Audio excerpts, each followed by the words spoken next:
What is up, everyone? It is Denise Salcedo. Welcome to Smack Talk.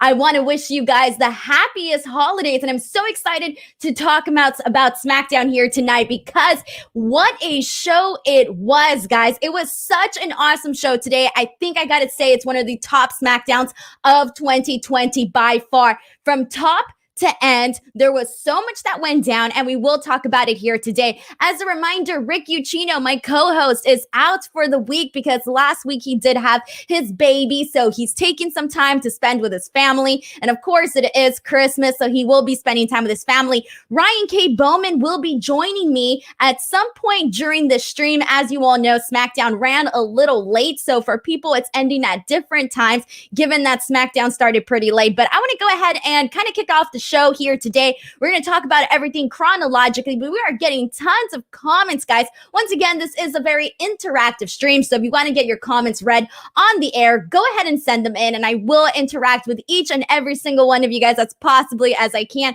But let's kick it off with what you guys thought about SmackDown. How did you guys feel overall for this show? So we have a comment here from Crazy Crack PJG who says, great show. Dude, I gotta tell you, it was from top to bottom, with the match that opened at the top with Roman Reigns, Kevin Owens, and a steel cage, it felt like a big deal. And then to close it off with Big E as new Intercontinental Champion, I think we had a really good one overall. We have a comment from Paul Karankowski, who is a regular here. He says, Merry Christmas, Denise. I hope it's been an amazing day. It really has. This is the first thing that I'm doing for the day. I'm actually working now, but earlier in the day, I had some nice, time with my grandparents, ate some food, opened some gifts. It was a good time. Zane Miller says, Biggie was the best.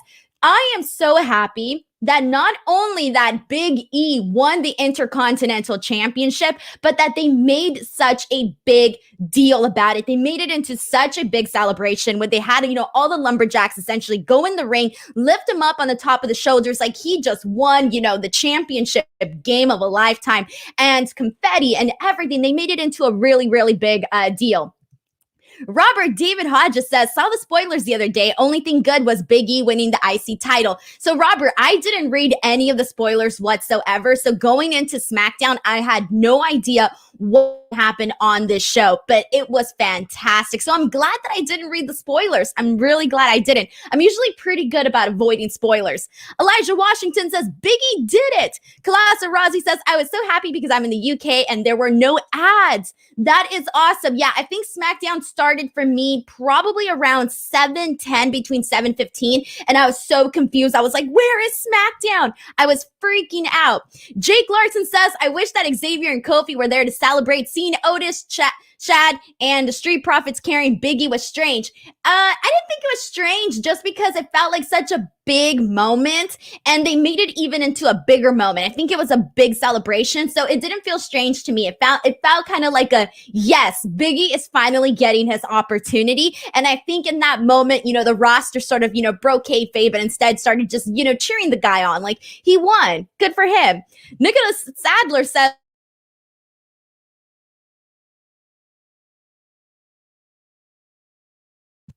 oh, okay, there we go. Elijah Washington says, Denise, Roman versus KO was a good match, but what I like about it is Owens didn't get pinned or submit to lose the match. And Roman is always good. That leg drop was dope. Dude, I gotta say, I liked the ending to the Roman Reigns match, and we will talk about that in a second as we go through the show chronologically. We have a comment from Mike NY who says, great episode of today's show. And Brian Payne says, I thought SmackDown was a really good episode tonight. Overall, A+. Ryan Markham says, SmackDown should be on Fox Sports 1 having a world premiere.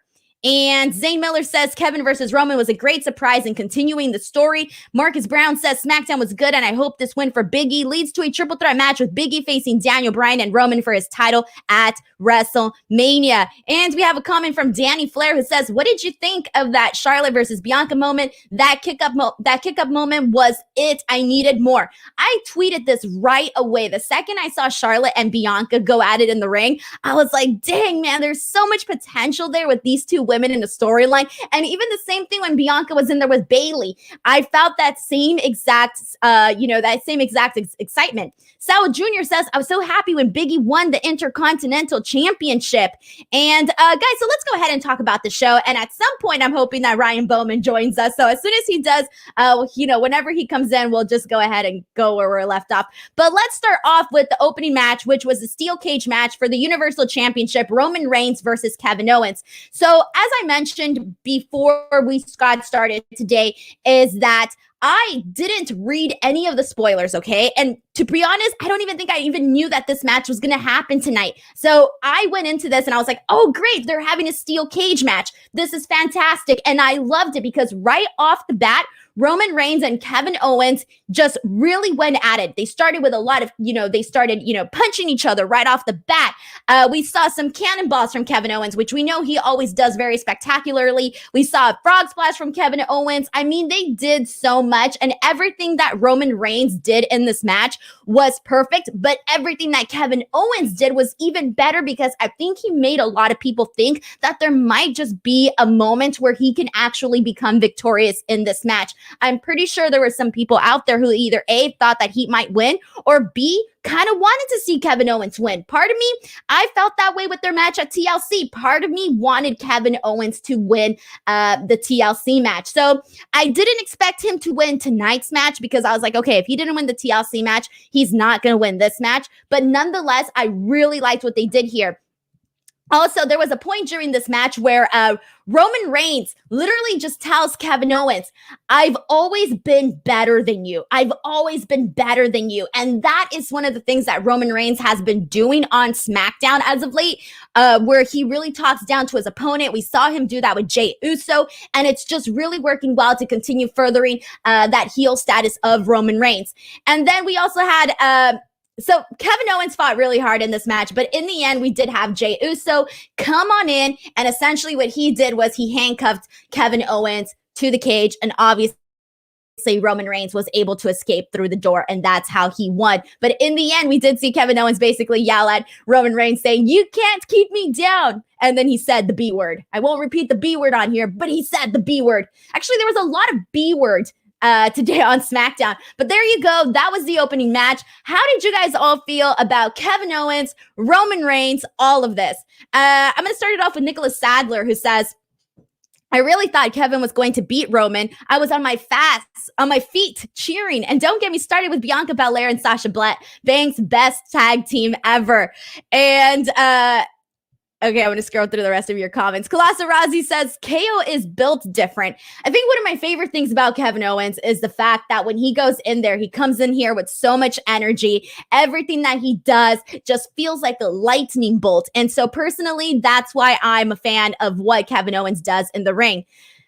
Bits Milligan says, the show was great. I thought Kevin was going to win that match. Zane Miller says the drama was palpable in both matches. I like the drama, but I think at some point people are going to start wondering when Roman Reigns is going to start winning matches without the help of Jey Uso. I mean, does it bother you guys that Roman Reigns is winning all of these matches with the help of Jey Uso? Does it make him seem like a bigger heel, or does it make him seem like a weaker heel? What is your opinion on this? Because I've heard both sides of this. There are people that are like, okay, I'm done with Roman Reigns always having the help of Jey Uso. And then there's people that, think that it's just, a bigger thing to continue making Roman Reigns that heel because he pisses you off at the fact that he hasn't won these matches without the help of Jey Uso. So it might go both ways. We have a comment from Ozzy, who is a regular on this show. Ozzy says, I thought Roman was going to until Jey came out in the end. Saul Jr. says the fact that Jey handcuffed Owens makes Reigns look weak, but other than that, it was a great match. Marcus Brown says, also a good match would be if Big E versus Roman for a title match because Big E or Roman can possibly be double champion. Roman is getting back to Kevin Owens at Royal Rumble 2017 with interference from Chris Jericho. Hushberger says that it makes him look like a monster heel. Ozzy Madura says, I thought Roman was going to lose his title until Jey came out. Oh, I just read that one. Sorry, my bad. And Tyrone Bloodso says, Roman is a true champion. And Nicholas says, I'm sorry for my bad grammar. Yeah, you know what's funny? So, guys, when you send in comments, I try to skim them to make sure that's nothing like wild, but for the most part, I don't read your comments until I pull them up on the actual screen. So I'm reading them as you guys are reading them. So if there is bad grammar, chances are I'll accidentally read her. Although sometimes I could make up what you guys are saying. And Danny Flair says that he sees it both ways also. It's Roman Reigns. Can he look weak though? Exactly. I almost feel like if this was anyone else, you necessarily wouldn't think that, okay, he's coming across. Okay, if this was anybody else, you would say, yeah, you know what? He always needs help. He's looking like a weak champion. He's looking like he's not looking like the badass heel type of champion. But because it's Roman Reigns, I almost feel like we're able to excuse that for a second. So I think I agree with Danny Flair as well, where I sort of see, I see both sides of this argument. Paul Karankowski says, Rick would not be happy for two reasons. His boy Sami losing the IC title and him not seeing his favorite wrestler, Lars Sullivan. Dude, Rick Ucchino, man, he missed a hell of a show today. I mean, well, I don't know if he watched or not. We don't know what Rick Ucchino is doing right now. He's the dad of two now. The guy is busy. But yeah, it will be interesting to get his thoughts when he comes back on later next week, actually. Zane Miller says, I like Jey Uso's involvement because it will definitely build that baby face, which will stop both of them. I also want to see Jey Uso essentially become respected for being his own man. I don't always want to see him being Roman Reigns' lapdog. I think that Jey Uso has proven himself to be a credible singles competitor. For so long, we only saw him obviously as part of the Usos, and now he's having this whole transition. But everything that he has done with Roman Reigns to now, I think has been for the better. And I think that we should hopefully start taking him more seriously. I don't want to continue seeing him lose all the time. Eventually, he's going to have to start winning some matches because I really do think that Jey Uso has that potential because he has been proving himself again since that start of that feud with Roman Reigns. Marcus Brown says Roman might eventually use the Usos when Jimmy returns, like Seth Rollins had J&J security with Reigns, only holding his title because of the Usos. Nicholas Sadler says it makes Roman feel like he's weak because every time when Roman has a match, Jey is always there on the side. But do y'all ever see Roman there for Jey in his matches like today? Good point. You never do. Roman Reigns doesn't give a damn about Jey. He only cares about himself. Now that's a heel for sure. Hushberger brings up a good point here. Hushberger says, what will Jimmy Uso do when he comes back? Single star also? ? I have no idea. I think it will be interesting to see where they go from here because there is two things. So this is the way I see it. Again, Jey Uso has been fantastic. I just said that. He could be a singles competitor all on his own and have great matches, okay? But we already know what a great tag team the Usos are. We've known it for several years now. But at the same time, they've done just about everything that they can do in the tag team division. But at the same time, we still need more tag teams in this tag team division. So I think no matter what they decide to do with the Usos, once Jimmy comes back, I see pros in both of them. I can see pros in, Jey being a single star. I see pros in them, just continuing on doing their tag team stuff. Maybe even doing a little bit of both, having Jey and Jimmy, do tag team stuff, but also see Jey do some single stuff. Switch it up. Clausa Rossi says Roman doesn't look weak because it's just Jey wanting to please his cousin. You see what I mean? Everybody's on a different opinion on this. I love it. I love different opinions. And Marcus Brown says, Denise, I want Sami to turn face now that he lost his championship and possibly face Roman for the Universal title. That would be dope. First of all, I just got to say that I love Sami Zayn. And I love him as Intercontinental champion as well, but I also recognize that this is a long time coming for Big E, and this is going to be a big deal. Michael Campbell says Roman's heel championship run is fantastic on all levels. He is bringing everyone up with his performance as this heel championship run. Dude, he is. And that was one of the things that I wanted to add about this too. So for this steel cage match, we had Roman Reigns, have this awesome match with Kevin Owens, right?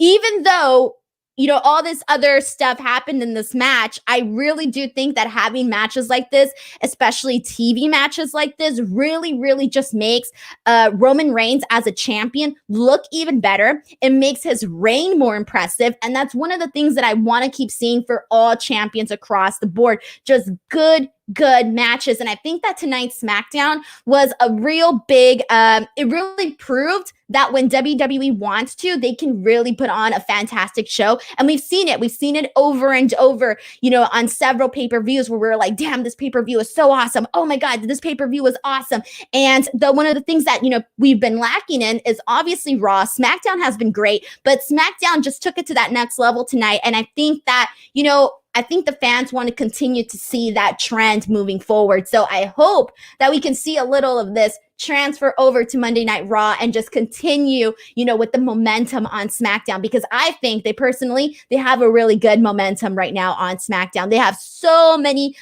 golden opportunities, golden routes that they can definitely take here. And Tyrone Bledsoe says, Roman is at the top of his game. He is a great champion. I completely agree. Roman Reigns has been the hottest thing since he made his return back to WWE. I completely agree. And one last comment here about the subject. Marcus Brown says, Denise, it's rumored that the Usos will win the tag team titles when Jimmy returns to complete the trio with the Usos tagging with Reigns. Why not? Why not? Just have them become like this big powerhouse, unstoppable dudes. I could definitely see that happening as well. So let's move on, guys. That was the opening match for tonight. Again, good stuff. Great way to open the match and open the show, And also because I know that they had the game prior to SmackDown, I think this was a good way to kick off the show where people that necessarily aren't regular viewers of SmackDown, I hope that maybe this match caught their interest to stay on the show just a little while longer than maybe they would have normally done so. So let's move on. After this, we had the women's segment, and this was the triple threat elimination match for the tag team championships. Sasha Banks and Bianca Belair teamed up against Carmella and Bayley versus Asuka and Charlotte. So I gotta say, first of all, that I loved the last few minutes of this match. I didn't love the entire match, but I did love the last few minutes of this match. And before we get into the actual match, I do think that the Riot Squad should have been part of this match, especially because they are probably one of the full-fledged tag teams that they actually have for the women that haven't been broken up yet. So they should have definitely been in this, but to each their own. It wouldn't have hurt to have them in this match, personally. At the top of the show, we also talked about the awesome interactions between Bianca Belair and Charlotte Flair. I have to start off by saying that Bianca Belair, she was the star of this match. And that is saying a lot because you had main event players in this match. You had Asuka, who is your Raw Women's Champion. You had Charlotte, who just returned back to the company. You have Carmella, who is, doing this whole new character. You have Bayley, who's been at the top of her game. And obviously you have Sasha Banks, who is a SmackDown Women's Champion. And so for Bianca to sort of be like the newcomer in all of this, she was really the one that made this match more exciting, I think, than had she not been in this match. I loved her interactions with Charlotte Flair. I loved her interactions with Bayley. And personally, I wanted to see Sasha Banks and Bianca come out as champions. And I knew that wasn't going to happen because obviously Charlotte and Asuka just became champions this Sunday. So I knew for a fact that they weren't going to win. But part of me was like, you know what? Let's switch things up. Shock me, surprise me, because I love the element of surprise and I love to be shocked. So part of me definitely wanted to see Sasha Banks and Bianca Belair come out as champion just because I really liked their teamwork. I like their personality. And I've said this before, obviously the money match that we all want to see is Sasha Banks versus Bianca Belair. But there was some good stuff in here. One of the clever spots of the night was when Charlotte Flair had Sasha Banks in a figure four leg lock and she couldn't reach Bianca Belair. And Bianca was extending her hand, trying to get that tag, and it wasn't connecting. So instead, she ended up pulling her braided hair pulling it into the ring, and that is what she used for Sasha Banks to essentially drag her to the corner to eventually get the tag. That was such a fun and creative spot. I think that everybody probably marked for that. I can't imagine you not marking for that moment. There was also a moment when I thought that Bianca was going to pin Asuka, especially after that power bomb. I really thought that there was a chance that she was going to win. But in the end, we had Bayley take out Sasha Banks. So essentially Bianca was left alone to fight Charlotte and Asuka herself. So Asuka and Charlotte retained. But what did you all think of this match? What did you guys think of Bianca Belair? All of that. Let's see what you guys are all saying here. We have a comment from, let's start off with Zay Miller, who says, wow, this is what I have been feeling all year, Denise. Pay-per-views have been good too. Great, but TV is meh. Yeah, I think honestly, WWE has had some really fantastic pay-per-views. And again, that's one of the things that you just want to see mirrored on the shows. And Paul Koronkowski says, always a great night when we don't have to hear Heyman talk. You're not a fan of Heyman? I'm a fan of Heyman. So I can't necessarily completely agree with this statement here. And we have a comment from Marcus Brown who says, Denise, Roman was snubbed at the Slammies. He should have at least got Trash Talker of the Year over Lacey Evans, who barely appears on Raw. And the HB, most of the winners won rewards. That's terrible. Guys, it's the Slammies. I don't think many of us take it that seriously.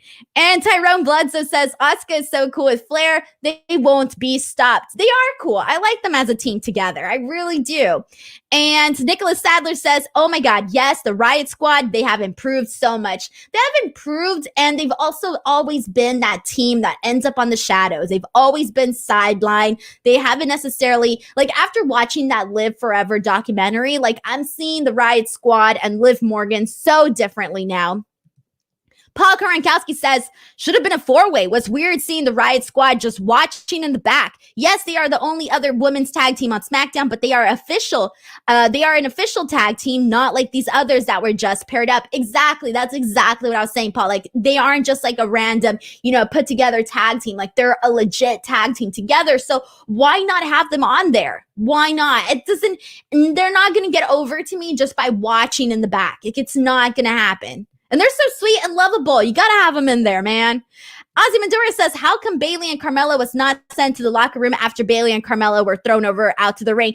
I don't know. I mean, obviously it led to the finish, but it should have obviously been endorsed like, hey, get the hell out of here. You're eliminated. You're gone. Sayonara. And we have a comment from Tyrone Valenzo, who says, they need better competition to face them some younger talent. Kalasa Razi says, Riot Squad have to win the tag titles too. They deserve it so much. They really do. And they also need to get more wins. Let the girls get some wins. Let them get some shine, man. Marcus Brown says, Denise, do you think Bianca Belair is ruined because she got pinned 2 straight weeks and Sasha Banks and Bianca should be future tag team champs when they do have a friendly match for Sasha's titles, no heels?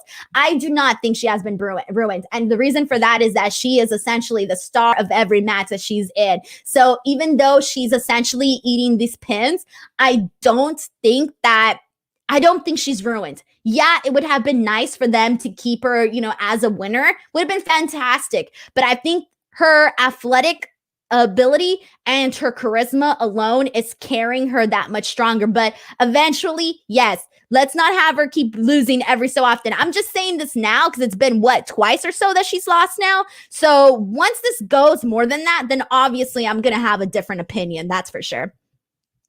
Jake Larson says the pay-per-views are great because they focus on great matches and less filler, just like SmackDown tonight. Dude, SmackDown felt like it was 1 hour tonight. It felt so fast.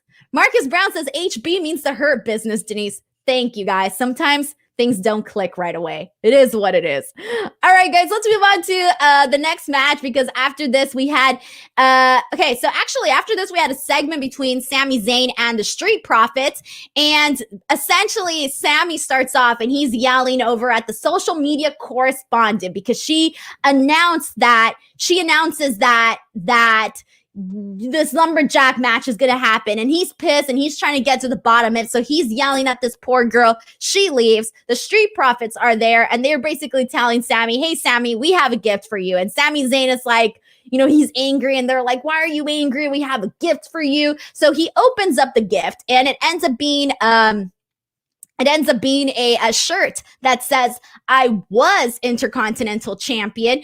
And they make fun of Sami Zayn. Sami Zayn gets pissed and he yells at them, you're not funny. And that's how this segment ends. I liked this. I thought it was pretty funny. And guys, like I said this, I'm a big Sami Zayn fan.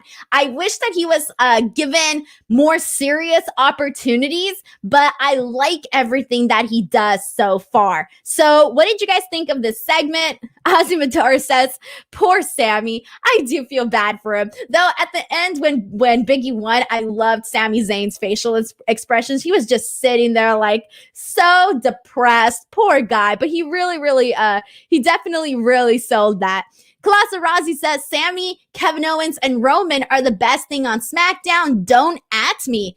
Kalasa Razi, I cannot at you whatsoever because I definitely agree with you. I think that Sami, KO, and Romans are the best thing. And Tyrone Bledsoe says that Sami is so underrated as a wrestler. Yes, and yes, Tyrone. I 100% agree with you. I think that he's underrated. He's underrated. There needs to be more love for Sami Zayn.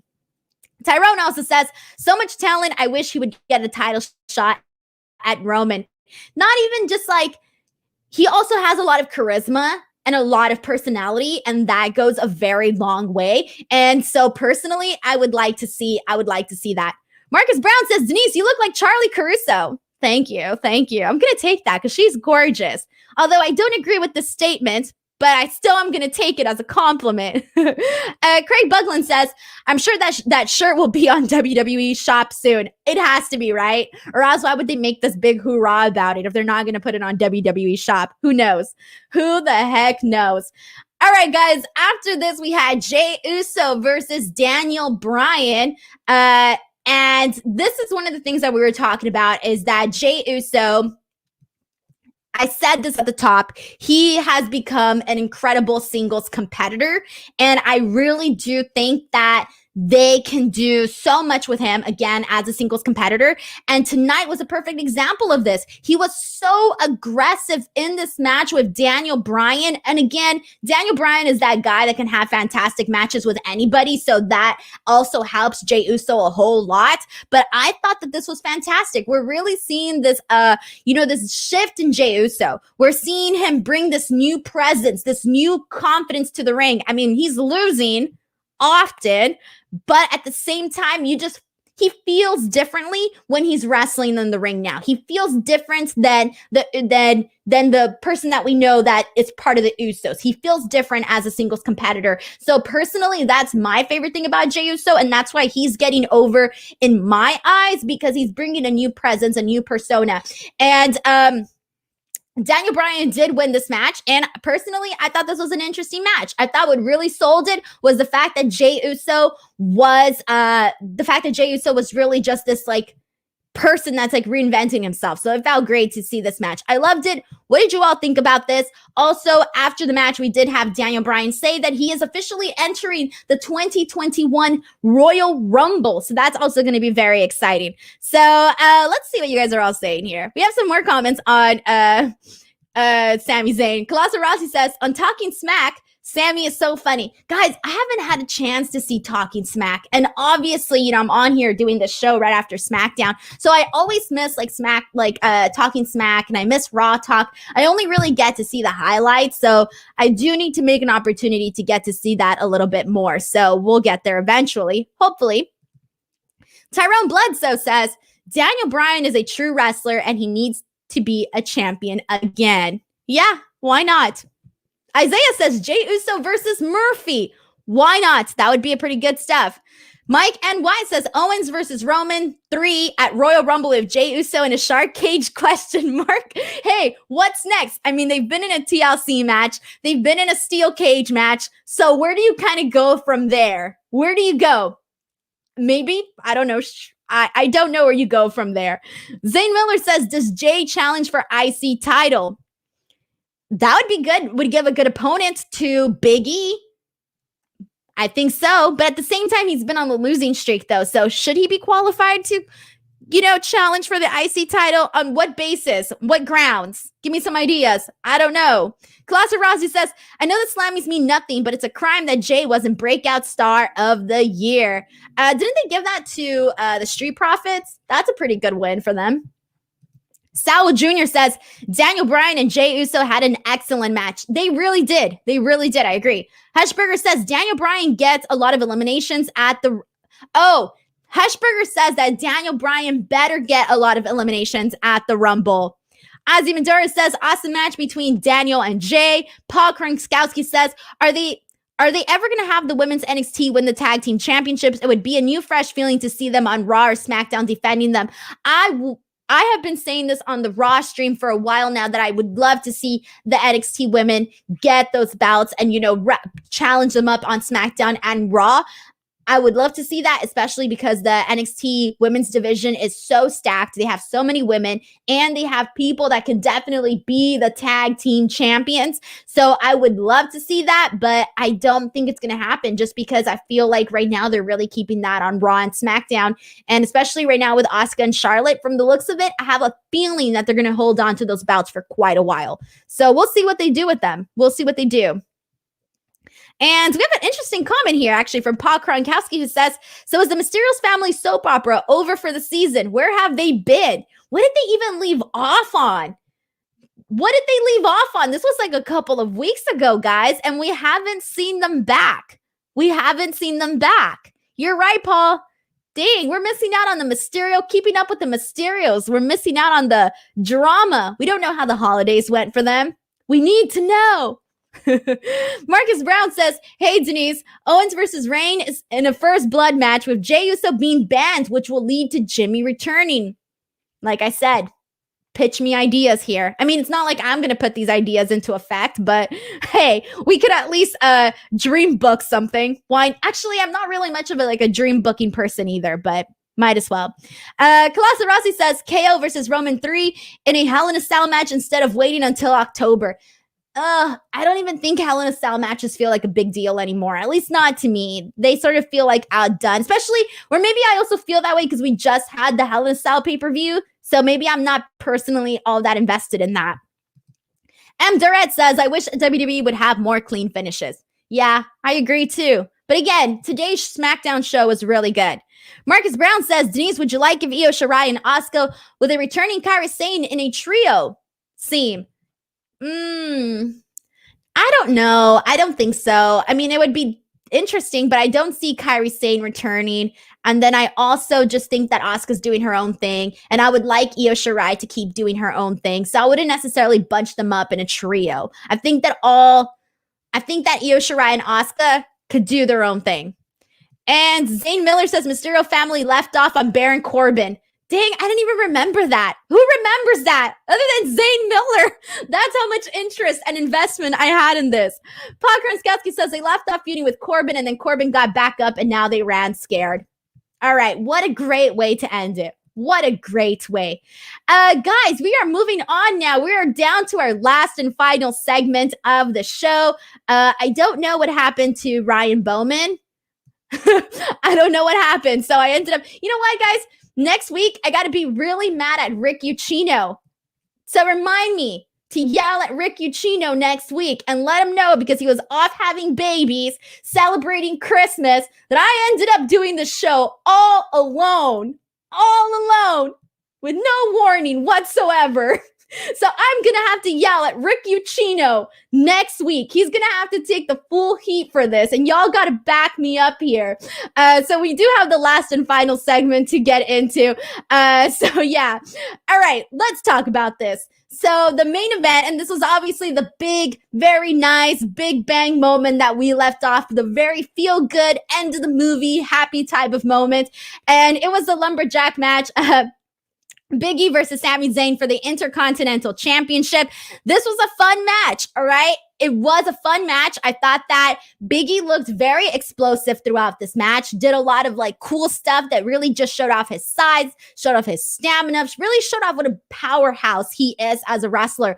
Sami Zayn did his part. You know, he was doing a lot of cool stuff during out this match. There was a moment, I think it was a Biggie did a dive to the outside of ring onto Sami Zayn that just looked so sick. Like, it looked like a truck ran him over. So that was one of my favorite spots of this match. But there was, towards the end, we saw Sami Zayn essentially try to leave, try to bounce, but obviously the Lumberjacks brought him right back in, and this ended up leading to the finish where we get to see Big E essentially become the new Intercontinental Champion, and this ended off very nicely, you know, again with the Lumberjacks lifting him up on top of their shoulders, confetti coming out, this big hoorah moment. I loved it. This is, I think, what the fans have been wanting with Big E, and I think a lot of us kind of after the draft, after he was separated from the New Day, I think a lot of us started to worry that we might not get to see that moment with Big E, but the fact that we are finally starting to see those works come about, we're finally starting to see where they're going with Big E here, it's starting to feel like it might actually be a good thing.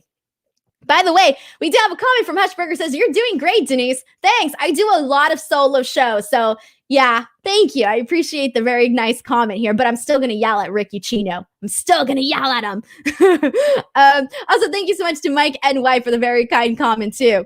And Paul Karanskowski says, "So you're saying the Raw or SmackDown women's champs can go to NXT, but NXT women's can't win the belts and go to Raw or SmackDown? That doesn't seem fair." They can. They should. I don't see why not. I don't see why not. I would love it. Marcus Brown says, "Mysterio family might not return until Seth Rollins do, and I hope they build Daniel Bryan like they did in 2014. What did you think, Denise? I mean, yeah, ever since, you know, Seth Rollins had to leave because, you know, he had his baby and all of that, they sort of did, you know, sort of phase out that Mysterio storyline. So I don't know. I mean, I don't know if they're going to continue. They have to eventually. It doesn't feel finished to me. Doesn't feel finished to me. Craig Buckland says, "You're doing a great job alone tonight." Yowie wowie. Yowie wowie indeed. And Paul Kronkowski says, "No Christmas theme match." I mean, come on, it's Christmas, isn't it? WWE is getting some Michael Cole in their stockings. You know, I'm actually glad that they didn't do any whacking Christmas segments, because that's what I thought was going to happen on SmackDown today. I went in thinking, oh, we're going to see a bunch of hokey Christmas stuff. The show is going to feel like forever. Personally, that's what I thought. Again, I avoided all the spoilers, so I had no idea what was going to happen on this show, but I really did think we were going to see some hokey stuff, but we didn't. So I'm really glad that we didn't see any of that Christmas stuff. Zane Miller says, "Top rope superpower bomb was an unbelievable near fall." Marcus Brown says, "I want Big E to be more serious like he did tonight. No more goofing around, and thank goodness Big E is not ruined." See, I don't think that he needs to be this serious type of wrestler. I think that he can be this funny guy and still be taken seriously by the fans. So I know that there was a big criticism of Big E where people were like, oh, he should be more serious. He should be more serious. Why does he got to be the same like everybody else? If he can do the comedy aspect of it and still be taken seriously, I think you can do both. Somebody that was great at doing both of those things, and that's because he was a legit Olympic gold medalist, is Kurt Angle. Kurt Angle did those comedic skits. He had those, you know, he had those funny haha moments that went down as some of the, you know, funniest classic moments in WWE history. But at the same time, when he went out in the ring, you know, he could kill a guy. He could kill a guy. So I do think that you can definitely do that with Big E. He doesn't need to be this like boring, serious, robotic guy. Like, no, have some fun, man. Like when he came out and he was like rolling off the ramp, I thought that was hilarious. He's got to bring something new and different to the table. If he doesn't, and also I've said this a million times, so I'm going to sound like a broken record, but the best wrestlers are always themselves times 10. Their personality, who they are in real life, transferred on and just pushed up to like a grander scale. So I don't necessarily think that Big E needs to be this, you know, serious macho man or anything like that. Danny Flair says, "Oh my God, I love your shows, BTW." Thank you so much, Danny. Thank you. Saul Jr. says, "The spear from Big E to Sami to the outside was badass." Hell yeah. It's about time, as Big E has singles gold. I hope he keeps the championship for a long time. It's Lucas says, "Denise, would you like to see Dolph Ziggler actually do something in WWE?" Unfortunately, as much as I like Dolph Ziggler, I think he's been slotted in the company. I don't necessarily see them doing anything big with him. I think his moment has passed. It feels like it has. I mean, I can't necessarily say that 100%, but I kind of feel that way. Marcus Brown says, Denise, where's Aleister Black? He was the hottest thing in the beginning of 2020. Haven't seen him. I don't know when we're going to see him. I have no idea. I'm guessing the next time we see him, the Rumble maybe. I don't know when else.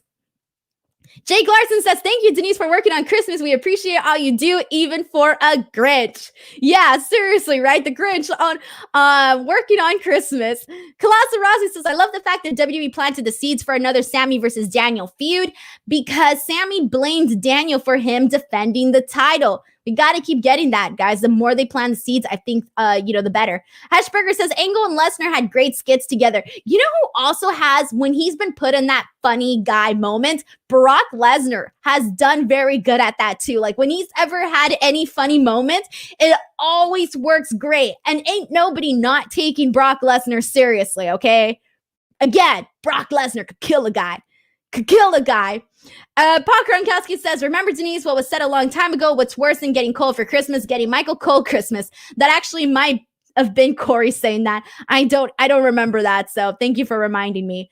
Guys, there you go. We have a final comment from Marcus Brown, but continue if you guys want to send in any final comments. If not, I'm going to wrap this show up. But Marcus Brown says, Denise, I don't think Roman Spear is a finisher anymore because it keeps getting kicked out. I think his submission is more. Plus, Roman never pinned Jey in any match. He pinned Jimmy back in 2013. And that's good because he's developing into this new character, this new persona. So obviously you got to incorporate some new moves into your moveset. So definitely.